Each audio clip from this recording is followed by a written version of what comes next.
Bonjour à tous, nous c'est Adrien et Virginie de Petit Costaud. On se retrouve aujourd'hui à Reims pour visiter la Sensis Brewing. Cette brasserie nous propose de belles expériences sensorielles à travers la dégustation et un véritable lieu de vie. Si ça vous tente, c'est parti.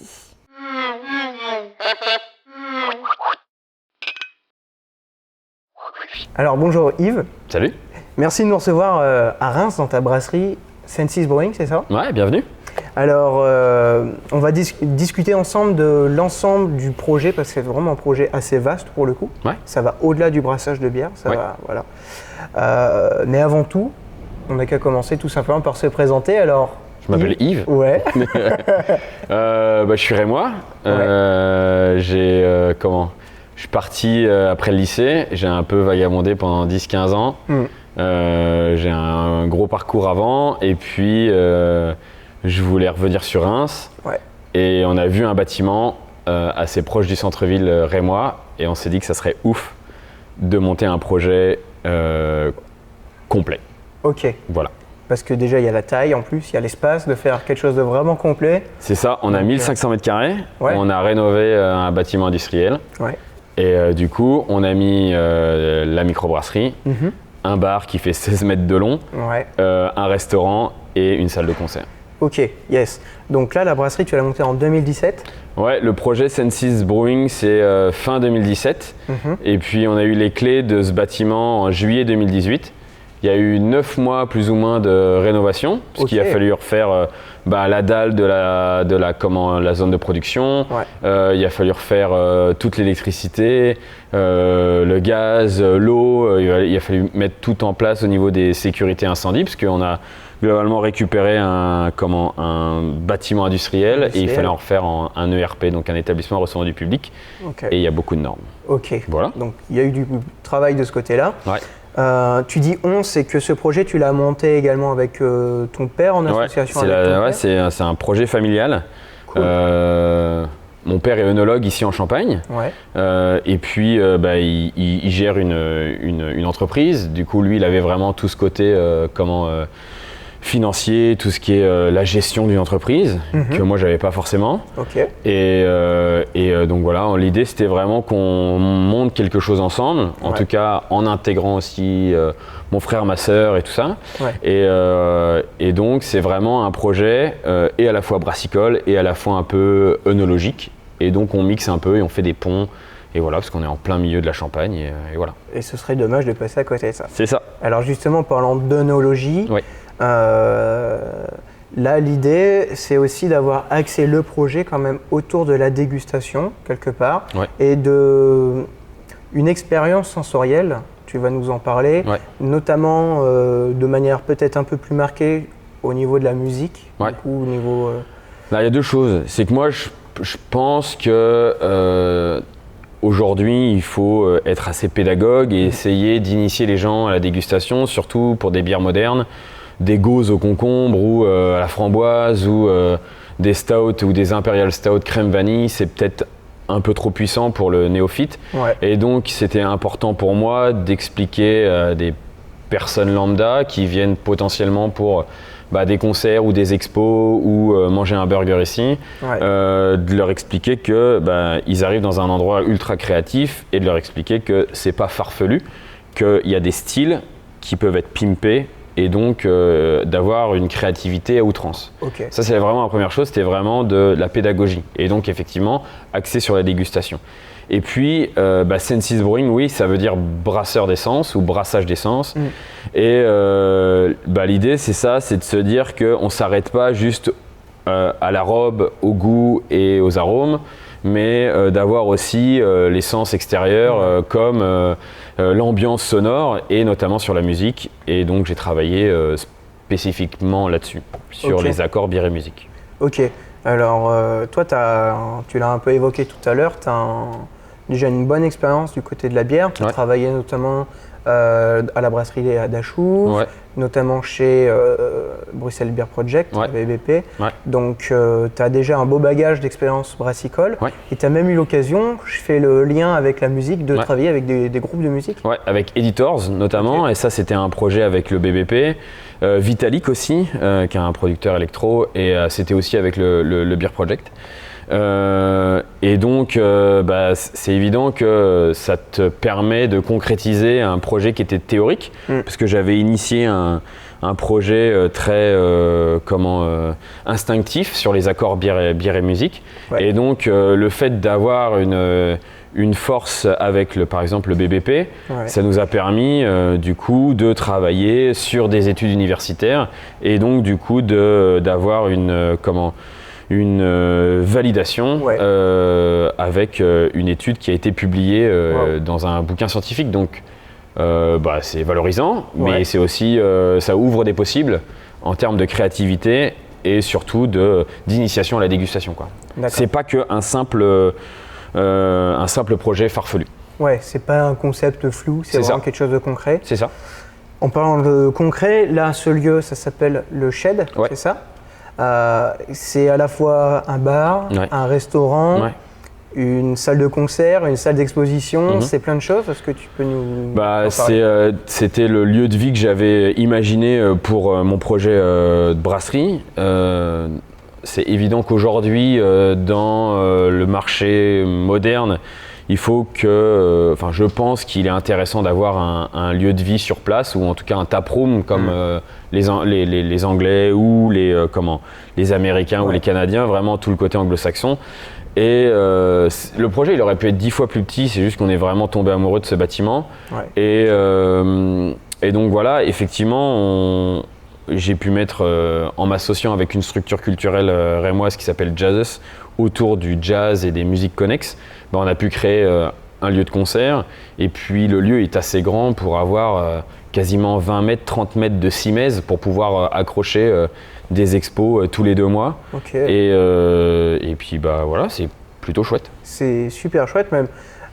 J'ai vu qu'il y avait des entreprises qui étaient là même, donc Jazzes, c'est ça? C'est ça. Il y a également un architecte. Ouais, il y a un disquaire aussi. Donc ça, c'était aussi une des nouveautés du déconfinement, c'est qu'on a intégré un disquaire au projet. Et puis il y a aussi la production rémoise qui est un projet c'est un vidéaste et un photographe professionnel. Donc en fait, on arrive avec plein de petites structures artisanales à monter un projet indépendant et en fait c'est vraiment une synergie de savoir-faire, et donc chacun vient avec ses compétences pour essayer de mettre sa petite pierre à l'édifice sur un projet collectif. Ok. Voilà. Alors on a parlé du lieu, on va un peu aborder les bières, la production. Là aujourd'hui tu as une unité de production de 15 hectolitres, c'est ça? Tu fais beaucoup de bières. Nous on a eu l'occasion de manger ici et il y a vraiment beaucoup de variétés de bières que tu produis. Ça c'est vraiment chouette. Tu as plusieurs gammes. Tu as une gamme classique, c'est ça? Ouais, la gamme classique c'est ce que j'appelle les bières classiques, c'est pas de fioriture, c'est juste de l'eau, du malt, du houblon et des levures. C'est des styles en soi, c'est une West Coast Pale Ale, c'est une Oatmeal Stout, c'est une double IPA, une Berliner Weiss, une Saison, ce genre de choses. Et puis après, il y a ce que j'appelle la gamme gastronomique qui est une gamme un peu plus pimpée sur un arôme en particulier.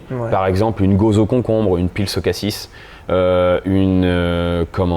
là prochainement je vais sortir une pastry à 5,5 à l'abricot et à la vanille. Il y a quoi encore? Il y a une saison à la quetch. Donc en fait je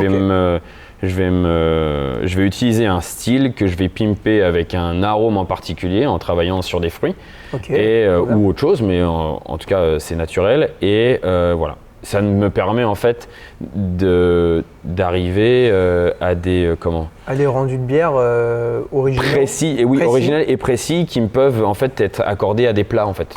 Voilà. Ok, d'accord. C'est ça l'idée de gamme gastronomique. Ouais, c'est ça. Exactement. Et enfin, tu as une gamme triptyque.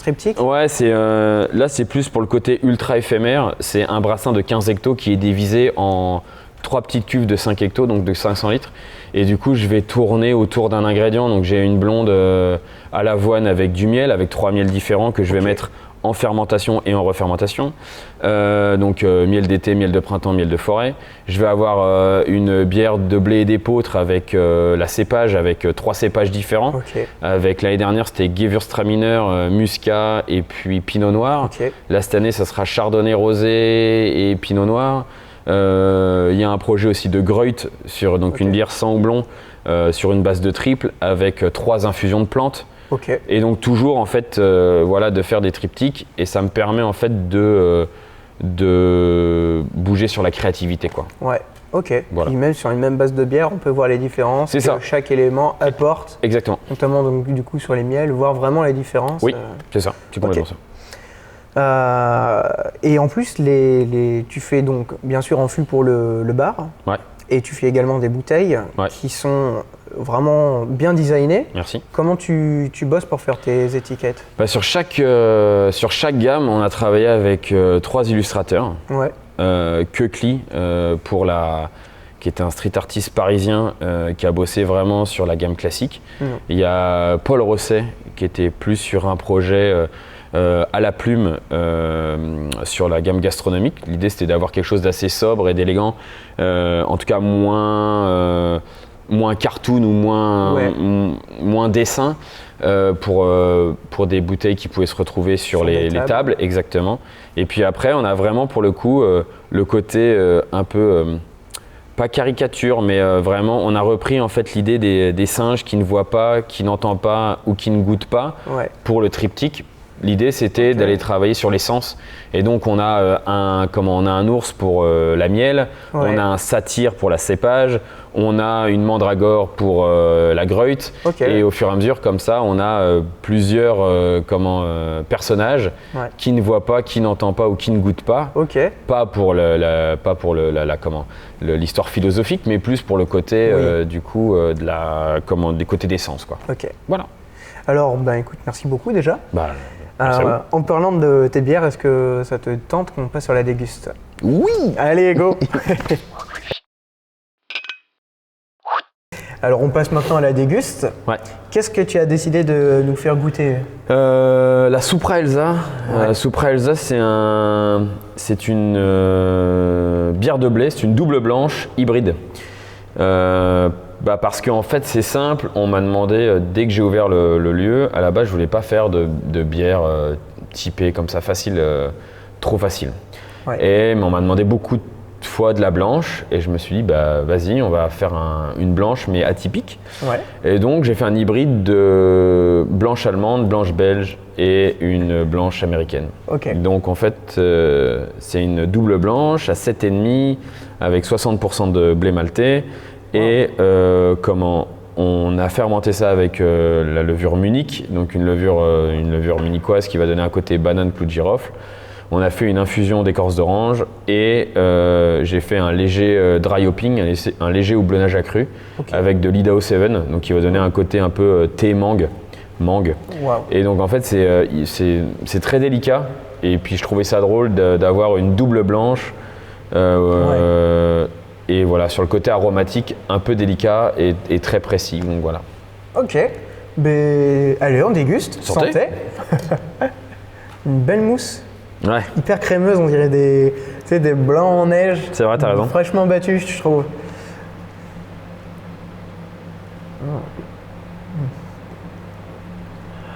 C'est vrai qu'on a tous les styles qui se mélangent. C'est vrai.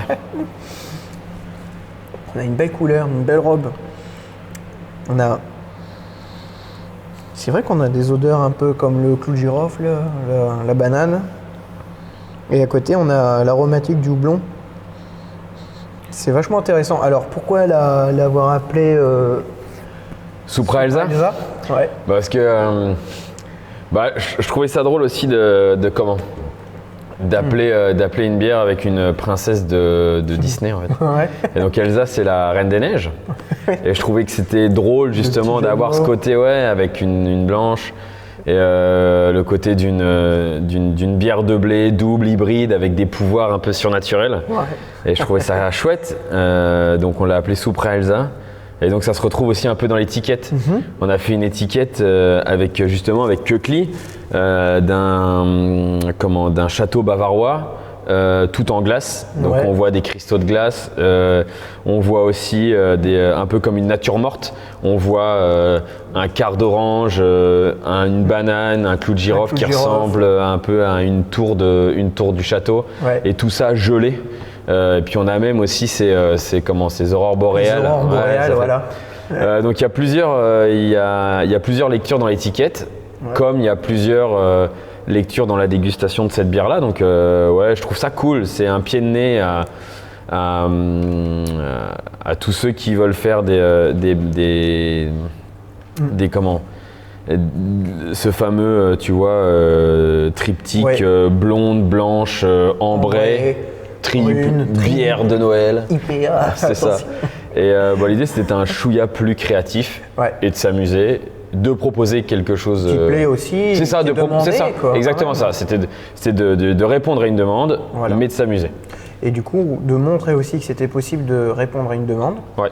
de proposer, entre guillemets, une blonde, une blanche, une ambrée, mais avec des styles qui montrent qu'on peut travailler sur la bière Ouais, c'est ça. en présentant plus qu'une couleur, mais vraiment un style. Là, on est sur une double blanche, avec justement, là, tu as travaillé plusieurs styles à la fois sur Ouais, c'est ça. une seule et même bière. Donc, Ouais.